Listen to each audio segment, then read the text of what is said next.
We will hear argument first this morning in Case 2303, Vaello-Madero, United States versus Vaello-Madero. Mr. Gannon.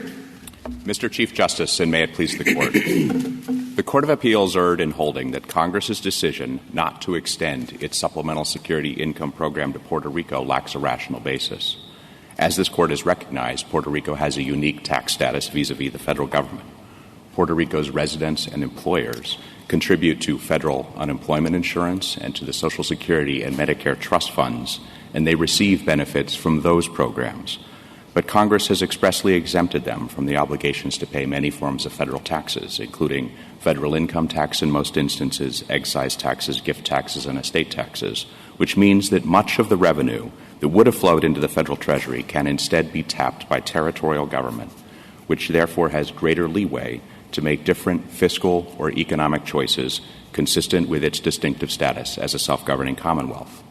Congress could reasonably take those considerations into account when deciding that Puerto Rico's residents would receive some federal benefits but not others, and this Court has already recognized as much when it concluded in Torres and Rosario that there is a rational basis for Congress to exclude Puerto Rico's residents from participation in a social welfare program. Of course, it would also be rational for Congress to make changes on either side of its balance between taxes and benefits, and the President has already called on Congress to extend SSI benefits to the residents of Puerto Rico. But whether and how to alter the balances underlying current social welfare policies are decisions that are left to Congress and evaluated under a deferential rational basis standard that this Court should find has been satisfied here. I welcome the Court's questions. Mr. Gannon, do you think that the Territory Clause is enough of a source of authority for the government or Congress to have a rational basis to do what it's doing? We aren't resting just on the Territory Clause here, Justice Thomas. We agree that the equal protection principle in the Fifth Amendment's Due Process Clause applies here, and there does need to be a rational basis. The fact that the Territory Clause gives Congress a different and unique source of authorities over territories does mean that it is inescapably the case that Congress often legislates differently with respect to a territory than it does with respect to the rest of the country. Well, how much of your argument depends on that? I'm trying to sort of figure out whether or not just merely under the Territory Clause, how much could you do? For example, I give you a different approach. Could you do the same thing to Vermont? The question would still be governed by rational basis. I guess, how different would the test be for Vermont versus Puerto Rico? I don't think the rational basis test would be different. I think the Court would still be looking under that deferential screen into whether there is a legitimate governmental interest that's being served by drawing a different line there. And there are federal laws that make state-by-state distinctions, but I do think that the Territory Clause means that it is natural that Congress has often legislated differently with respect to territories, and therefore it is going to be a more common breakpoint in legislation. But here we think that the reason is deeper because it relates to the balance of federal benefits and burdens that apply in the territory differently than they do in the states.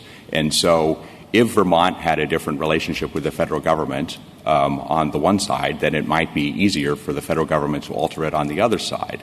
And in this instance, it doesn't. Now, Congress always takes into account, it is always legitimate for Congress to take into account the source of federal funding associated with a particular program. Sometimes that connection is obvious. In the case of the Medicare and Social Security trust funds, that's something where there's a one-to-one relationship. For refundable tax credits, it's usually somebody needs to be filing a federal income tax return in order to be eligible for a refundable tax credit, and the connection is sometimes more obvious like that. But in this instance, we think that it is clear, as the Court recognized in Torres and Rosario, that Congress, its relationship with the territory is different, largely in this context of a social welfare benefit program, because of the different burdens that the federal tax structure imposes in Puerto Rico. And that means that there is a smaller tax bite being taken out of the Puerto Rico community by the federal government, which leaves Puerto Rico greater leeway than Vermont would have to deal with this problem in its own fashion. I'm sorry. Do the insular cases have anything to do with this litigation? We don't think that they affect the analysis that the Court needs to apply here because we acknowledge that the equal protection component of the Fifth Amendment is applicable here. The insular cases were about whether there are different portions of the Constitution that apply differently to different territories. And here everybody has acknowledged, this Court has previously held, that the equal protection component of the Fifth Amendment applies to Puerto Rico, and therefore we don't think that the Court needs to address the insular cases here any more than it did last year in Aurelius, where it noted that the Court has repeatedly declined to extend the insular cases. It declared that in Reed against Covert in the 1950s. Counsel, if that's true, why shouldn't we just admit that the insular cases were incorrectly decided? Well, I think that that would not be the Court's normal course to just say that several cases I'm were asking incorrect. for the government's position. I'm not asking for thoughts about the Court's normal course. From the government's point of view, if the insular cases are wrong and if you're proceeding on a premise inconsistent with them, why shouldn't we just say what everyone knows to be true? Well, I don't think we're proceeding on a premise that's inconsistent with the insular cases because I think you've said that you're proceeding on a premise that the Constitution applies fully and without exception in respect to this claim, right? With respect to the equal protection claim, yes. So why not I don't think that that's the only thing that the insular cases decided. What is the government's position on the insular cases? The government's position on the insular cases is that some of the reasoning and rhetoric there is obviously anathema, has been for decades, if not from the outset, but that they are not at issue in this case because the conclusion that parts of the Constitution wouldn't apply to Puerto Rico doesn't decide anything that is relevant to this case. The equal protection component applies here, and therefore, just as in Aurelius, the Court doesn't need to say anything else about the insular cases in order to decide this case. Counselor, can I unpackage your arguments? Let's start with Justice Thomas's question. If Congress said, Vermont, you have too many needy people, the cost is going to be too great to us, we're not going to pass this law on to Vermont, would that pass equal protection? I think it might. And under what theory? Under the theory of if there is it wouldn't be the theory that we're using here, which is that there is a different relationship between... Well, but I'm trying to figure out the different relationship for this reason. It seems to be that what you're saying, and correct me if I'm wrong, cost alone is not enough. Cost plus something else is. Yes. Correct? That's correct. All right, so let's look at the plus of that. This program is fully funded by the federal government, fully administered by the federal government. There's no cost to Puerto Rico. There's no cost to any state. And so I don't understand what the different relationship with Puerto Rico has to do with this program because there's no cost to the government. It's not as if it could take this federal money, Puerto Rico, and distribute it in some other way, or put this money to use in some other way, because the money's going directly to the people, not to the government. So I don't see how that can be a plus with respect to the self-governments of Puerto Rico. That's true, Justice Sotomayor, with respect to the money that's coming back from the federal government to the recipients. Well, it's not coming program. back. Well, let's go back to that point, okay? As the courts below noted, most of the SSI recipients, if not all of them, don't pay taxes. So it's not as if the recipients of this money are any different among themselves. Puerto Ricans are citizens. and the Constitution applies to them. Their needy people are being treated different than the needy people in the 50 states, the District of Columbia, and the Northern Mariana Islands. So explain how those people, none of whom pay taxes to the federal government, how are they different? They are different. First of all, there may be some taxes from which they are exempt, like the excise taxes, as we do point out. But the primary reason why they are different is because they live in a community and a locality where there is less tax money being taken by the federal government out of that community to be being taken into the general revenues at the federal level, which is then distributed through various federal benefit programs and other ways. So what do I do with the record that I see in the First Circuit case, Pena, that shows that Puerto Ricans pay, maybe not excise tax, maybe not income tax, but that they pay as much taxes, other combined taxes, as other states in the Union? Meaning it's nice to sort of cherry pick one tax, but that's true around the country. The government gives some tax benefits to some things and not others. You got to look at the structure as a whole to see, is there a really substantial difference? But I'm looking at that record, and it shows Puerto Ricans as a community and all the other taxes they pay more than many states of the Union.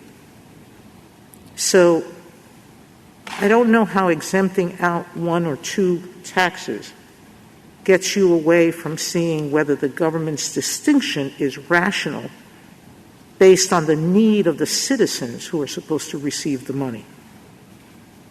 And the tax bite that the federal government is taking from the entire community is lower.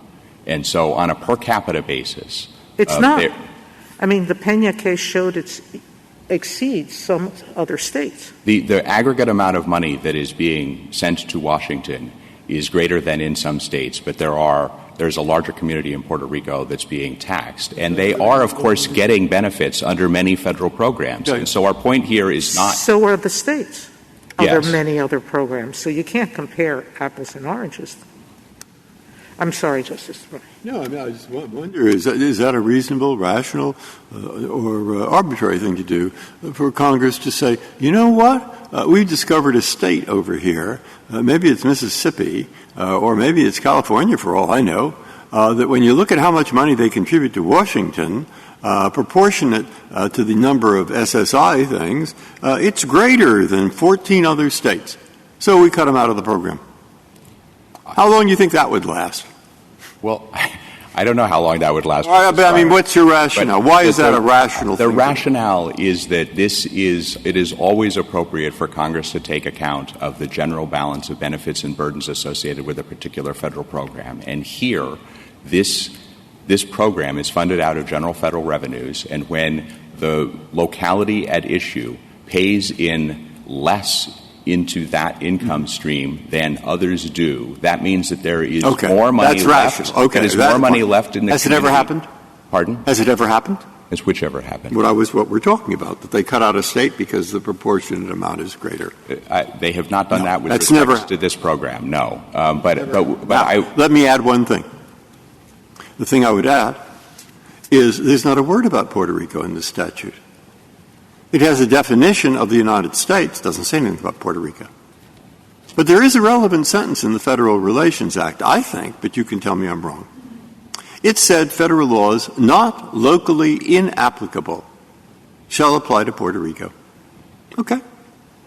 Why is this law locally inapplicable when, even if your theory is right, it's never happened in the case of a state?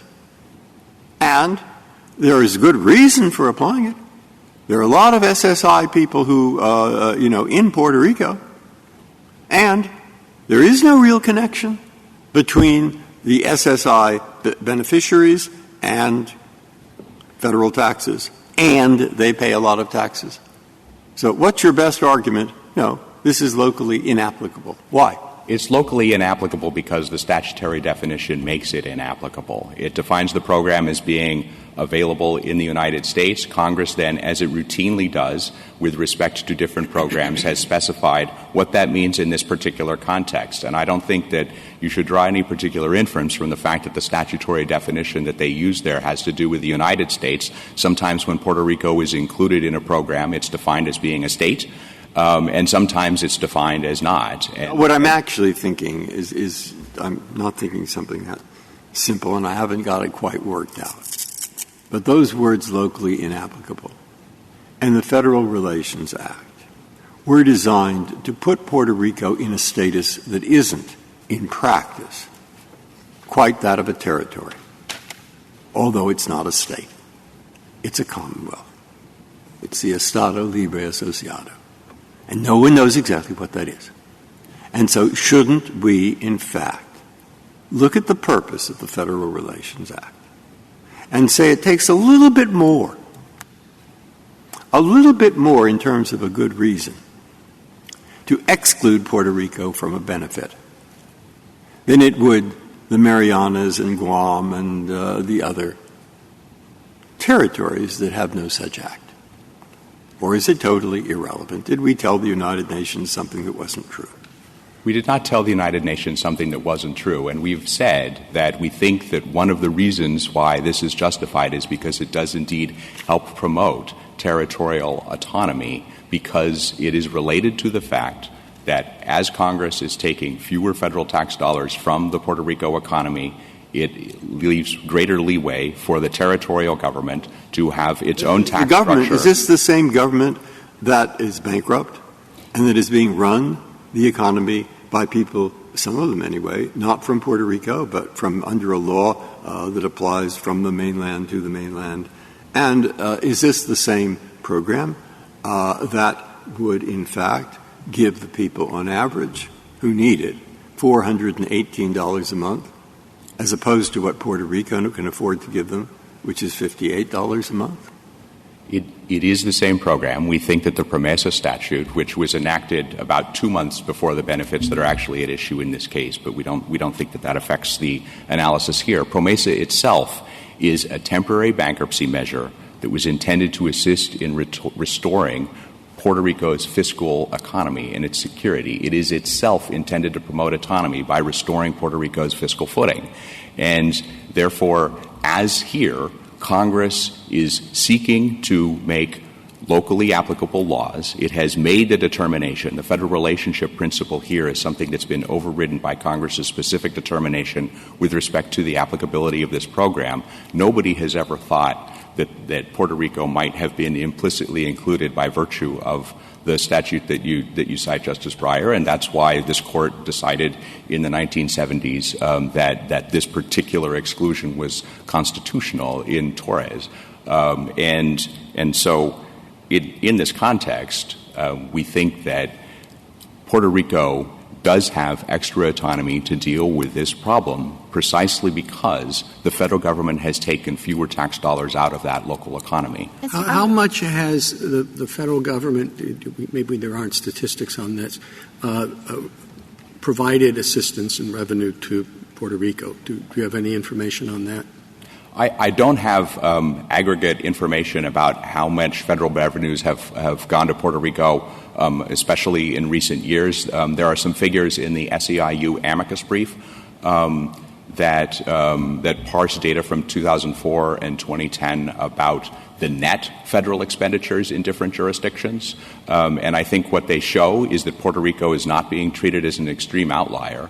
They show that if you take into account federal expenditures in a jurisdiction, subtract out federal taxes that were collected from that jurisdiction, so that's the net expenditures in the jurisdiction. On a per capita basis, Puerto Rico is receiving less back from the federal government than the district in 17 states, but it's receiving more than 33 other states. And so it's not being treated here as an extreme outlier, but we think it is always appropriate for Congress to take into account this balance of payments consideration, especially against the backdrop of the fact that Puerto Rico as a territory does have its own government. It does have greater wherewithal to... It's hard to imagine that Puerto Rico has the ability, given that it's in temporary bankruptcy, to do what you say, to be able to raise taxes to help the needy. But what do I do with the fact that the findings when Puerto Rico was given federal tax exemption were based on the fact that Congress recognized that the Commonwealth's economy could not sustain further taxation? So Congress itself, when it exempted federal income tax, made a finding that there isn't the ability to do what you say. There isn't, it's illusory to think that Puerto Rico's local economy could match the federal economy and give those tax resources to its needy. That was the reason why there shouldn't be two separate tax bites out of the Puerto Rican economy. And so that's why Congress... No, it said that it couldn't sustain further taxation. It couldn't sustain the additional layer of federal taxation and therefore have the same reduced capacity to issue income taxes that states would have, because they have to add on top of what the federal taxes would otherwise be. And this is why the income taxes in Puerto Rico that the territorial government raises are generally at higher rates than states are able to raise, because they don't have to take after the federal government has already taken out of that population. Of course, that's not true with respect to FICA. There's still some federal taxes that are being taken out, but they're getting full benefits back. And so here we think in the aggregate it's appropriate for Congress to take account of the fact that when there is less total share going into the federal treasury, that there is less of a total share coming back to the community. Am I right that theory would enable Congress to exclude Puerto Rico from any benefits program? Well, I do think that there are other benefits programs that we have not sought to distinguish from this one. There's a case pending in the First Circuit that involves not just SSI, but also SNAP and also the low-income subsidy under Medicare Part D. We have not sought to distinguish those particular benefit programs. I mean, I'm wondering on your theory how any such distinction could be made. It seems as though it's a theory that would apply equally well to any benefits program, so that if you are correct, the lesson going forward, and maybe Congress does this and maybe it doesn't, and you might say it's up to them, but the lesson going forward is Congress can do this whenever it wants. We think that here the rational basis standard that the Court articulated in Torres and applied in Rosario would allow Congress to take into account this consideration that there is less tax revenue coming in. There's also the cost of the program. That's the other side of the coin. And we think here it is also promoting local autonomy, because this is the type of program that, setting aside current the straitened attitude of the current economy there, it is still true as a general matter that there is more autonomy in Puerto Rico to have more tax money available for designing different social benefit programs in a different way than the federal government would otherwise necessarily impose or allow in that context. That answer that you're giving, Justice Kagan, it's similar to the one that you keep saying about Congress taking into account revenues coming in and then benefits going out. And I guess I was surprised when Justice Thomas asked you about how much the Territories Clause bore on this. You seem to kind of back away a little bit from what you said in your brief, and I understand you're not resting entirely on the Territories Clause. But your answers seem to take account of the status of Puerto Rico as a territory. Because otherwise I don't see why your argument doesn't lead exactly to what Justice Breyer said, which is, well, we're looking at it here in, Mississippi is a poorer state, and so the revenues going into the federal treasury, are really low compared to the others, and we'd be paying, a lot out. I mean, I guess I had understood in your brief to say Mississippi would be distinguishable from Puerto Rico based on statehood. I just want to know what your position is. Am I misunderstanding your argument? Well, I think there are two ways in which Mississippi is distinguishable. One is that they don't have the differential treatment on the tax side. But secondly, it is the case that the Territory Clause matters because it means that it is routine for Congress to draw some distinctions with respect to the territories, and the Constitution itself recognizes this as a legitimate dividing line. But if we look back at other equal protection cases, we do think that the Court has acknowledged that Congress can distinguish even among the states. A case like Hodel, the Surface Mining Act case, had differential effect in different states on the basis of geographic criteria that were defined there, and the Court said that that was just subject to rational basis review. How does the fact that Puerto Rico residents are a politically powerless minority, you're just telling us that, can't protect itself the way Mississippi can, and has been subject to, by your own admission right now, a history of discrimination. The insular cases are a prime example of that. Just look at their language. How does this factor into your argument on rational basis? Well, we don't think that there is any heightened scrutiny here. First, the benefit that's at issue here is not something to which there's a fundamental right.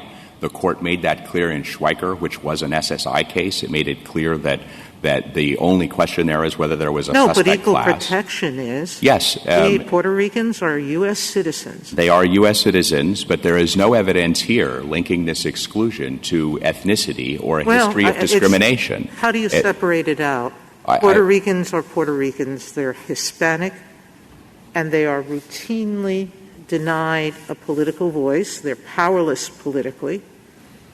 All you have to do is, listen to some of the rhetoric about Puerto Rico, and you know there has been discrimination shown. Why shouldn't that add to the scrutiny? Well, this statute classifies on the basis of location, not ethnicity or race. That's why Respondent was able to get these benefits while he was living in New York. He's not able to get them while he's living in Puerto Rico. There's no evidence that anyone on the other side has cited that ties this determination in the 1970s about how Puerto Rico would be treated in this benefits program to any of the troubling statements in the insular cases from the early 20th century that came from this Court. If you thought that history prevented Congress from drawing any distinctions with respect to the territories, that would be a sea change in equal protection law. Thank you, counsel. Justice Thomas, Ms. Breyer, Justice Alito, Justice Sotomayor. Just to finish that thought, no. But a distinction based on citizenship, period. Needy is needy, whether in Puerto Rico or in the mainland. None of the people who receive it on the mainland pay taxes. None of the money is or would go to Puerto Rico for its self-governance. I do think that restrictions have to be rational, and I'm just not quite sure why one would say that it's rational to treat a group of people, of citizens, differently from other citizens on the mainland when the need is the same. And we think that's because they're situated in a community where Congress has left more tax revenue there, and that makes a difference. And there is nothing that ties the history of discrimination on the basis of ethnicity to this decision that happened in the 1970s. If that were thought to be a through line throughout the 20th century, then presumably Congress would not in 1950 have extended ordinary Social Security to residents of Puerto Rico. Justice Kagan? Mr. Gannon, you've gone this whole argument barely mentioning Torres or Rosario. Is that because you think that they do not have any precedential effect? Not at all. We think that even summary reversals of this Court have precedential effect. We think that they are correctly decided. Obviously, we have relied on the holding that rational basis review applies here.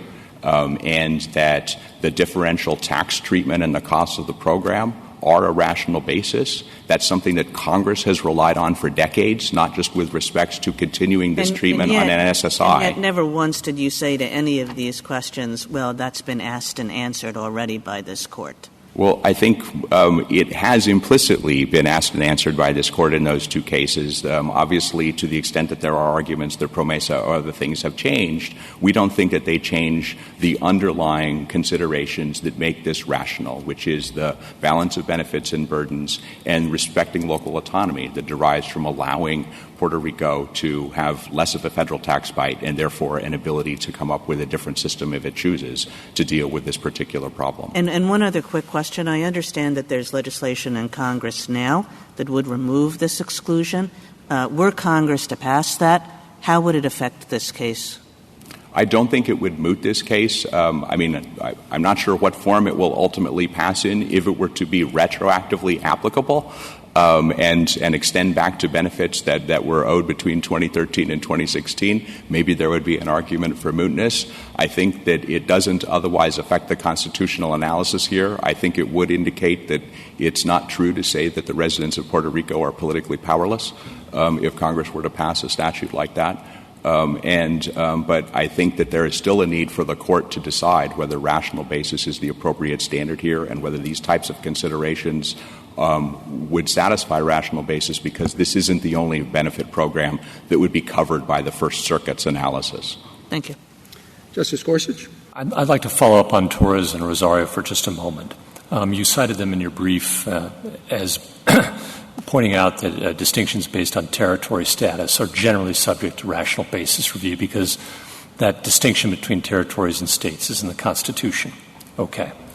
Is it always the case in the government's view that rational basis applies to distinctions based on territorial status? What if, for example, hypothetically, a statute discriminating against territories could be shown to be the product of invidious racial discrimination? Wouldn't we subject that to strict scrutiny?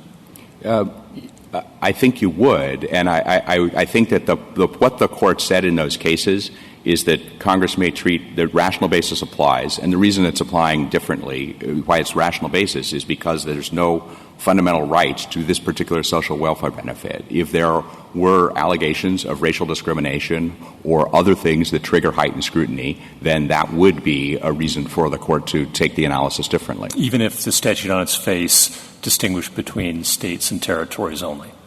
I think that you would need a pretty strong record to overcome the other reasons that might justify that treatment. But if there were evidence that this were based on racial or ethnic considerations, then the Court would obviously view that differently than it does here. And you don't see anything in Rosario or Torres that foreclose that conclusion, do you?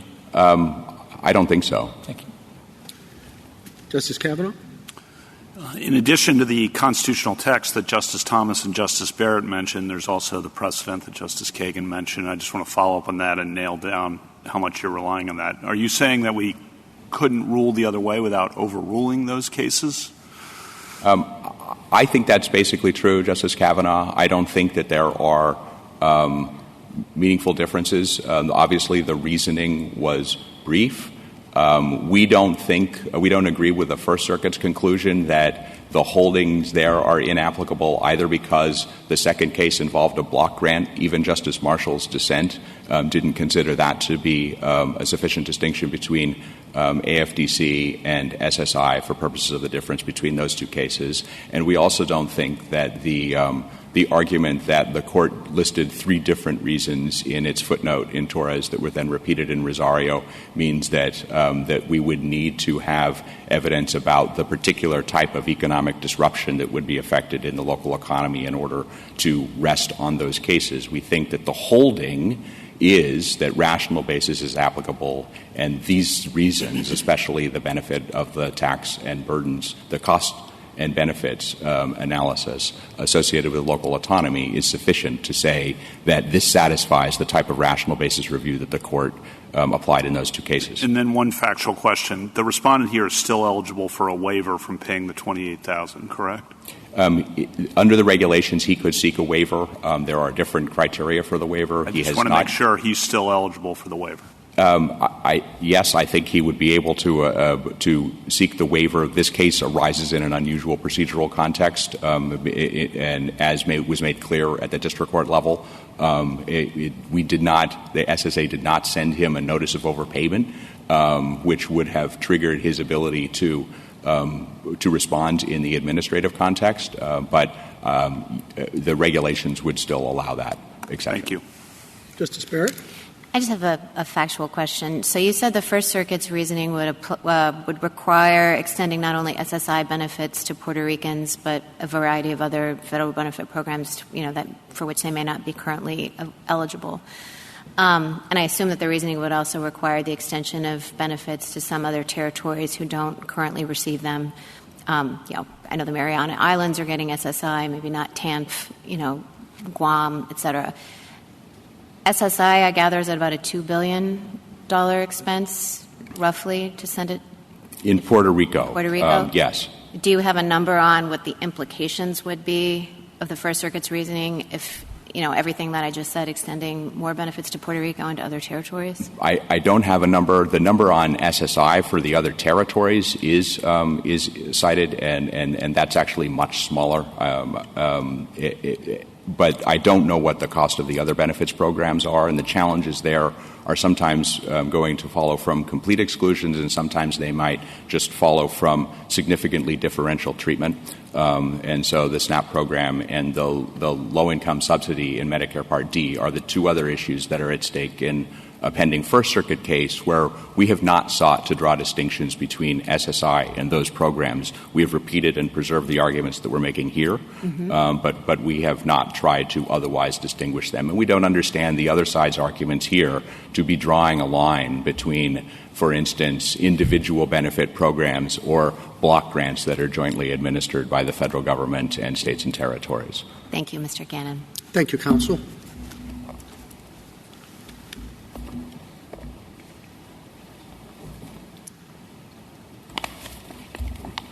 Mr. Ferre? Mr. Chief Justice, and may it please the Court, not long ago, Americans with disabilities, especially the poor, were practically excluded from society. The SSI program helped change that, replacing an uneven patchwork of programs with a uniform standard of national support, guaranteeing poor and disabled Americans the autonomy to buy their own food and clothing, move more freely, and live with dignity. But that guarantee is not enjoyed by all Americans. Some are excluded because of where they live in the country. My client, Mr. Vaello-Madero, an American citizen, qualified for SSI after suffering a debilitating illness while living in New York. His benefits were then revoked solely because he moved to Puerto Rico. We're here today because the government has sued him to recover payments he received while living there, even though he remained disabled and unable to work. Congress's decision to exclude the poor and disabled in Puerto Rico is based on the false premise that they are outside the U.S. The Downs Court, the same court that decided Plessy, deemed Puerto Rico foreign for domestic purposes because of the race and ancestry of its people.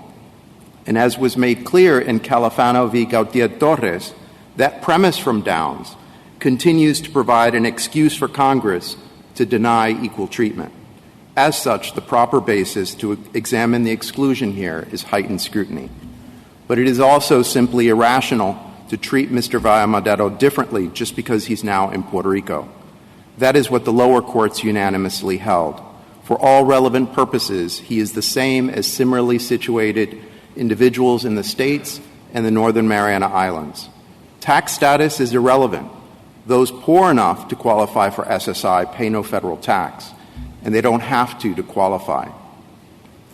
I welcome your questions. Counsel, just to help clarify things for me, we're talking a lot here about Puerto Rico. But if you, in equal protection cases, we normally attach the classification to the individual. So let's assume that I concede that Mr. Madero would be classified, let's say, in an ethnic group, and hence you get an heightened scrutiny. But can you transfer the treatment the concerns that you have about the treatment of Puerto Rico to a citizen of Puerto Rico or a resident of Puerto Rico for equal protection analysis purposes? Yes, Your Honor. I believe that treating a citizen as though they're foreign because they happen to reside in Puerto Rico is the issue. Okay, so let's assume that someone who is of Italian descent has lived in New York City all of his life and decides, Puerto Rico is really a nice place. I think I'm going to move to Puerto Rico. And assume after that the exact same thing happens to him as happened to respondent here. But he's Italian. How would you analyze that? Would it be any different? No, the analysis would be the same. So you are transferring the relationship with Puerto Rico to the individual who happens to reside in Puerto Rico. Yes, that's correct, Your Honor. Do you have any cases in which that has been the case? You have equal protection cases involving women or blacks or members of Hispanic groups, etc., Native Americans. In other words, characteristics that attach to the individual. Do you have any where we have transferred the treatment of a state to an individual?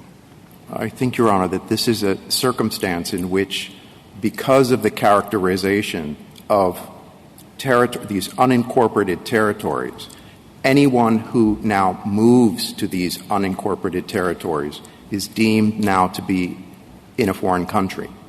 And so that is the issue here. So I think that does highlight that even if a non-Puerto Rican moves to Puerto Rico, they are now treated as being outside of their nation. Thank you. Counsel, is there any reason that your argument would not apply to every federal benefit program? In other words, Puerto Rico, for whatever reason is offered, is excluded from some federal benefit program. It doesn't matter, does it, that this is SSI?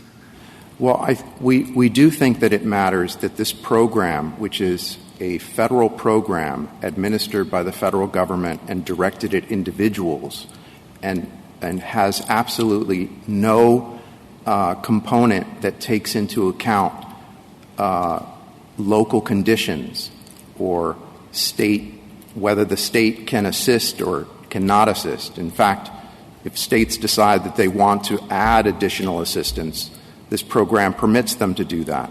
This program is unique in that it is a federal program directed at individuals without needing a cooperation from local jurisdictions. When you say unique, does that mean, I know what unique means, but do you really mean to say that there is no federal benefit program like this one? Well, this one is unique in that it is exclusively federal. There are other programs, for example, the SNAP program, that requires a partnership between the federal government and the local jurisdictions. And so those programs might be seen differently because Congress then has the ability, with respect to the territories, to act on both sides of that partnership. That creates another problem because, of course, when Congress is acting on behalf of the territories, there is no political fallout if it acts contrary to the interests of the people of the territories. Mr. Ferre, to go back to some questions that we asked Mr. Gannon about the effect of the territories clause here, it does seem as though that clause, which Mr. Gannon relied on as part of a larger package, but if we just take that piece of it, that clause goes pretty far towards authorizing Congress to make rules about the territories, which inevitably means, or may inevitably mean, to make distinctions between the territories and other parts of the United States. So why shouldn't we understand the clause essentially to resolve this matter? Well, we believe the territory clause was intended for Congress to have the power to provide all rules and regulations respecting the territory acting as a state would within the jurisdiction of a state. And we believe that that was intended to be temporary while the territory was in pupillage. The problem here is that the insular cases has created a circumstance in which that temporary period has become indefinite. So there is a concern that the territory clause could potentially be abused in the sense that Congress can step in for an indefinite period without actually guiding the territory towards statehood, or if it decides that a territory is to be disposed. So do I understand that argument to be that the Territories Clause has a sort of implicit expiration date attached to it? Well, I think that the early court decisions certainly viewed the Territory Clause as being temporary, and that the purpose of the Territory Clause was for Congress to guide those territories towards statehood. So, and the court changed that view in the insular cases for the first time, deeming these territories, the territories acquired from Spain, to now be unincorporated and therefore not destined for statehood. That's a big claim. Do we need to accept it to rule for you? No, I don't believe so, but I think that it informs the analysis as to how the people of the territories have been excluded. They've been excluded because they are deemed to be outside the United States. There is a contrast between, for example, how Hawaii and Alaska was treated when those states were territories. We can see that, for example, when the Social Security Act was first passed, and provisions that provided for assistance included individuals in Hawaii and Alaska, but excluded the people of the unincorporated territories. Mr. Ferry, do we need to overrule Torres and Rosario? Well, I think that certainly with respect to the applicable standard, I think that Harris seems to make a blanket statement that just the mere fact that the Territory Clause applies means that any congressional action with respect to Puerto Rico is entitled to rational basis review. I don't think that follows. So, yes, you can't win unless we overrule them, or at least Harris versus Rosario. There is a yes, I believe that they should be over. Certainly this case has received attention that the Gautier-Torres and Harris cases just did not receive. So whatever yes, the outcome. Just yes or no? Yes, so yes, okay, no. Thank you. That's why I wondered. You heard you lose if it is true, I think, that Congress could exclude Wyoming, Mississippi, any state where the amount of revenue that comes to the federal government from that state divided by what they'll have to pay out in SSI is smaller than most states, because that's the situation that they say justifies Puerto Rico being treated differently. I don't know about that one. I haven't really thought through that. Second, if you don't lose on that, you lose on Rosario and so forth, unless there's something different about this.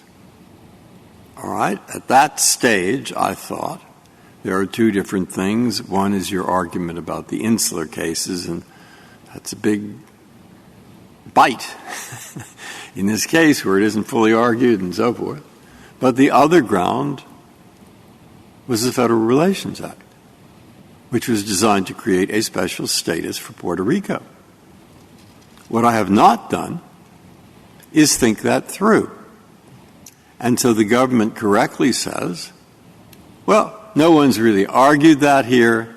If you think about it, it doesn't create that big a difference from the standard in Rosario. Why should it? And they have a series of arguments. So there we are.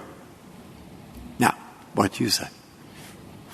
Your Honor, so earlier you indicated that the Law 600 expressly provides that federal laws are to apply to Puerto Rico, unless not locally applicable. And I think that's correct. That there are no local conditions that would warrant not extending SSI to Puerto Rico. But in addition, local conditions was just not the line that was drawn with respect to the program. So the program is entirely unrelated to local conditions. It's also entirely unrelated to the balance of payments between local jurisdictions and the federal government. So that is just not the line that Congress drew when it put in place the SSI program. Cal, our precedent in the Harris case had to do with a different program than this SSI.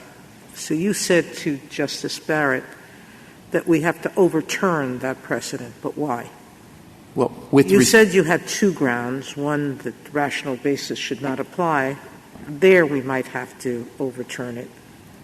But even if we kept rational basis, isn't your argument that this is just fundamentally different program, and so you have to view it under rational basis as a different program?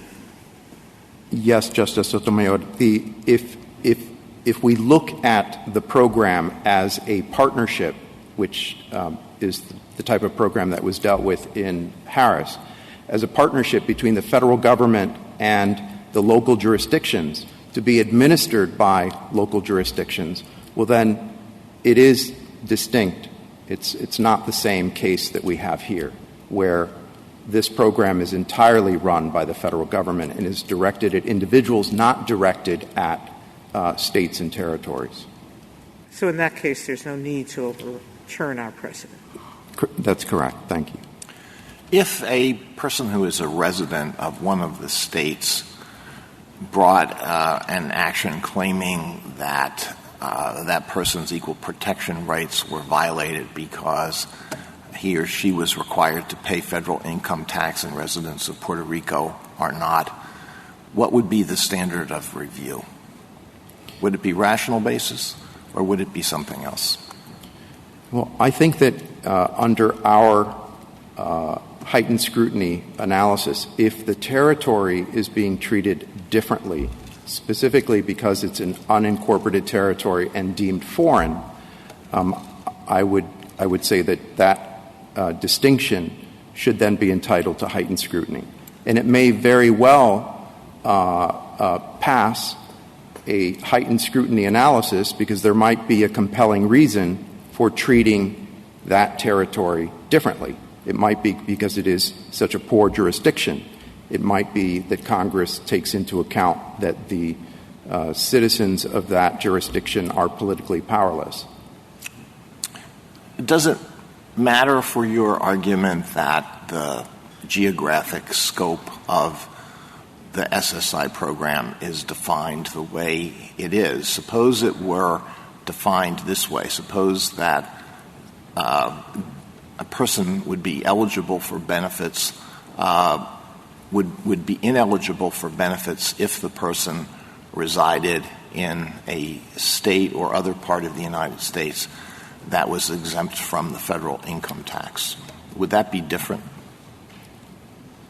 Well, if the program were specified, right? It says nothing about that it applies to only to the states and not to unincorporated territories, any place else within the United States. It simply says that that benefits are available only to persons who reside in a state where they are required to pay federal income tax. If that's the line that was drawn in the statute, then it might very well pass a rational basis review. But this program is meant to assist poor individuals who, in all likelihood, are not the ones that are paying the tax.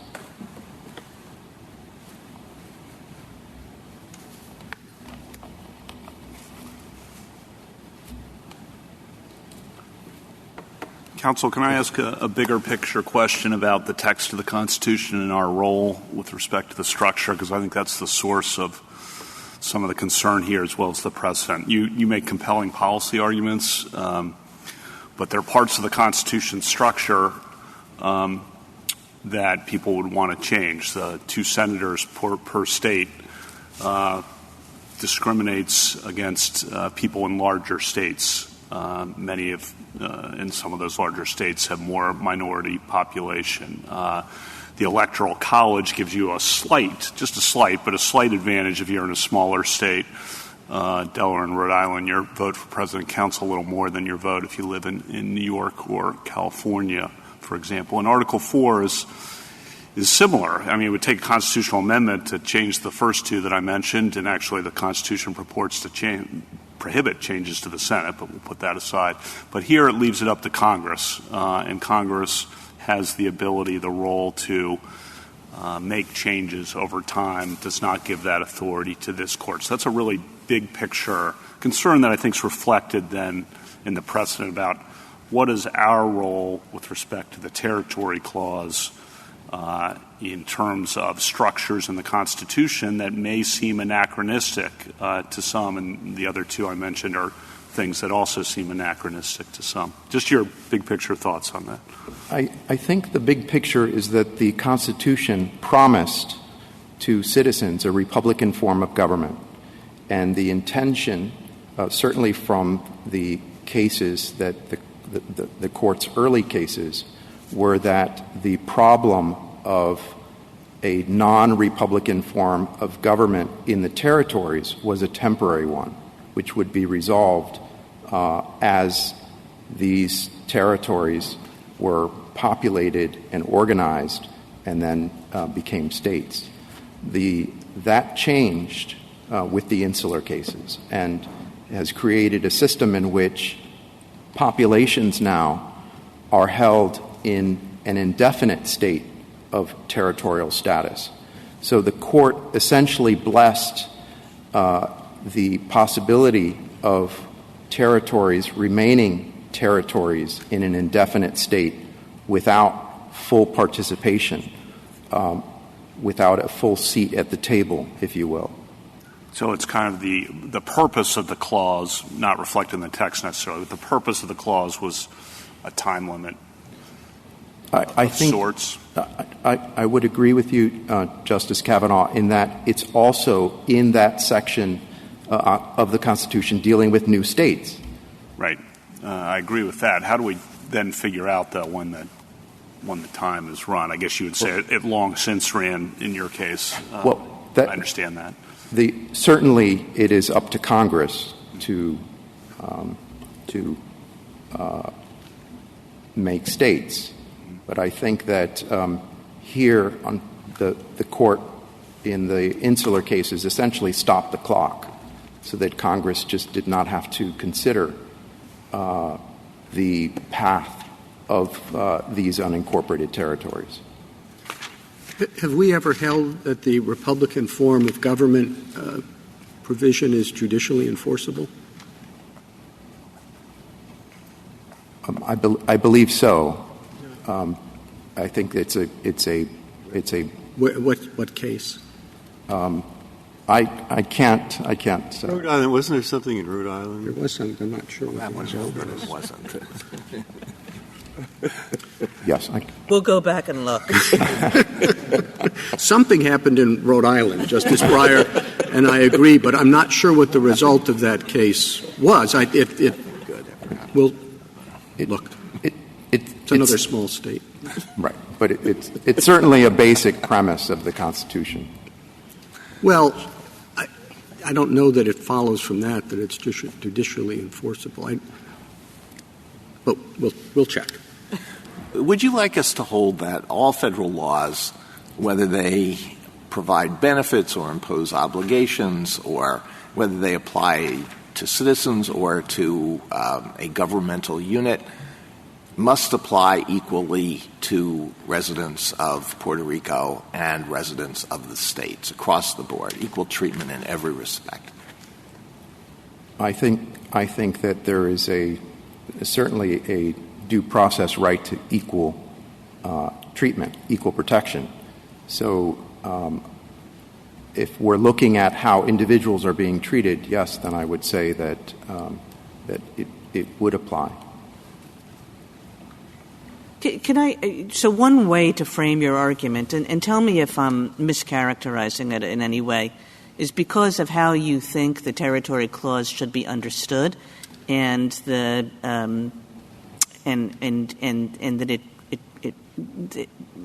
that we should view it as limited.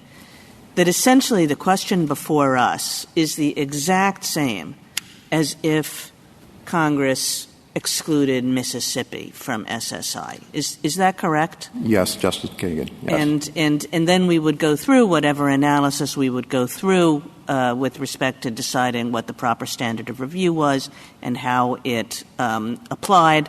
But essentially your claim is that these are two equivalent cases.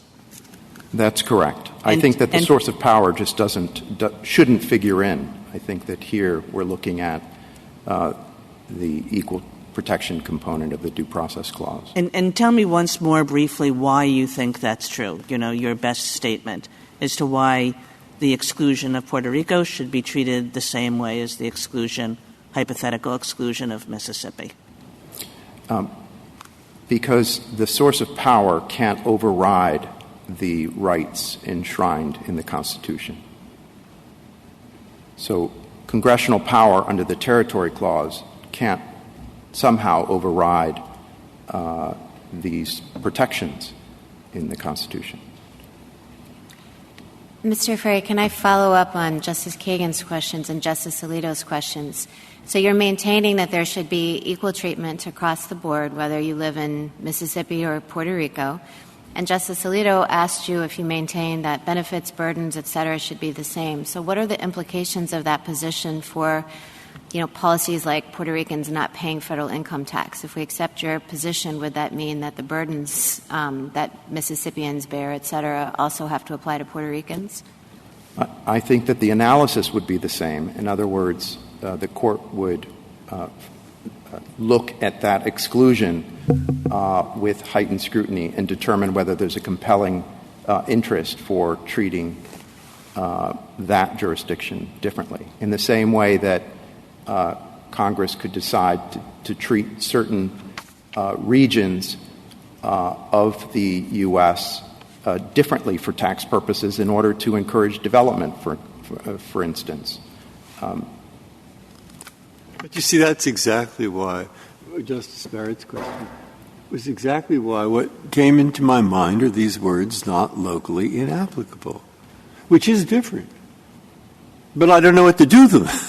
You say I don't know what to do with them once they're in my head. I mean, it's fairly easy to think of things you might say. You might say Puerto Rico was designed in Law 600 to maintain a kind of independent status, but not totally. No. And therefore, this isn't applicable locally given that purpose. Or you might say that purpose wasn't the overarching purpose in this instance. So while I often like to look at purposes, I'm at sea in this one. And I don't know how you do this thing comparing the Mississippi and Puerto Rico and when it is and when it isn't. Well, I think Law 600 was intended to give a measure of autonomy to Puerto Rico akin to the states without actually extending the full participation available to states. So with respect to local self-rule, if you will, there was that autonomy. Now, obviously, Congress has seen fit to take some of that autonomy back, and it did so with the Promesa Act. So this illustrates that Congress certainly had or believes it continues to have that power to provide, delegate its ability to provide needful rules and regulations respecting Puerto Rico, and it can also take some of that back. I don't know how often Congress enacts a statute that explicitly distinguishes residents of one state from another state, but it certainly does enact laws that have the effect of strongly favoring residents of some states and strongly disfavoring residents of other states. The one that's been controversial in recent years is the deductibility of state and local taxes. That strongly disfavored my home state of New Jersey, strongly favored it when they were deductible, strongly disfavored the president's home state of Delaware, where there's no income tax. So what is the difference between that and this? That change in the SALT deductions was enacted across the board. So the fact that local conditions then, the result of the uniform application across the board created differences in local conditions doesn't mean that statute didn't provide equal treatment.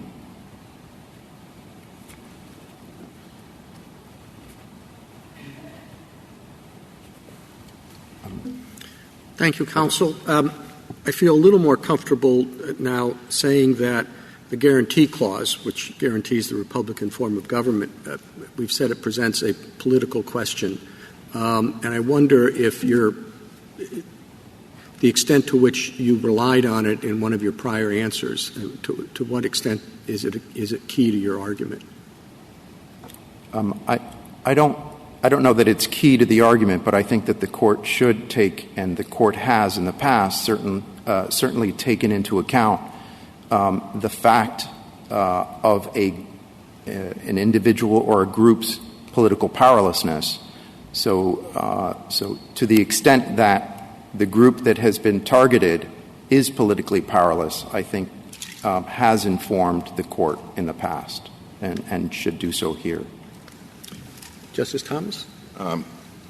So if I move from Virginia to Puerto Rico, how do I and lose a certain benefit? How could I claim powerlessness? I understand your argument if you have a lifelong resident of Puerto Rico. But you're saying your arguments also apply to anyone who chooses to locate or relocate to Puerto Rico. And that's the part I don't understand, particularly in the context of your powerlessness argument. When the resident from Virginia decides to move to Puerto Rico, they thereby lose the ability to participate in the federal elections that would result in a representative in Congress, representative in the Senate, and also the ability to vote for president and vice president, all of which then means that individual has no representative protecting his or her interest while in Puerto Rico. Justice Breyer? Justice Sotomayor? Okay. Justice Gorsuch? Just one quick question on the waiver. That's still possible, correct? The government has pursued my client and has never indicated that it is inclined to grant a waiver. But certainly if we were in an administrative proceeding that is a possibility. The government early on sought to withdraw with prejudice and was not even clear as to whether potential criminal charges were still a possibility. So there was no indication that the government was inclined to consider waiver. Might you still apply for the waiver if you don't prevail in this case? I would hope so, yes. Thank you. Justice Barrett? No. Thank you, counsel. Rebuttal, Mr. Gannon? Thank you, Mr. Chief Justice. If I could just make 3 points. First, the Territory Clause does not have an expiration date, and if it did, the Court's analysis in cases like Aurelius would have been completely different. But the fact that Puerto Rico and other current territories have uncertain future status vis-a-vis the United States is one thing that we think promotes the idea that Congress must necessarily take into account that, among other things, when it is deciding whether to deal differently with territories. So Puerto Rico may be on its way to statehood, it may be on its way to independence, it may be on its way to some other status. But that is relevant to Congress being able to continue to calibrate the degree of relationship between the federal and territorial polities and economies and fiscs. And so that's another reason why being able to promote local autonomy by having a smaller federal tax bite and therefore maybe a smaller share in federal benefits is something that is appropriate for Congress to do in this context.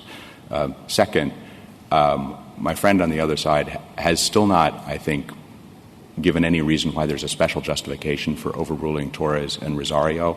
We do think that those would be controlling here.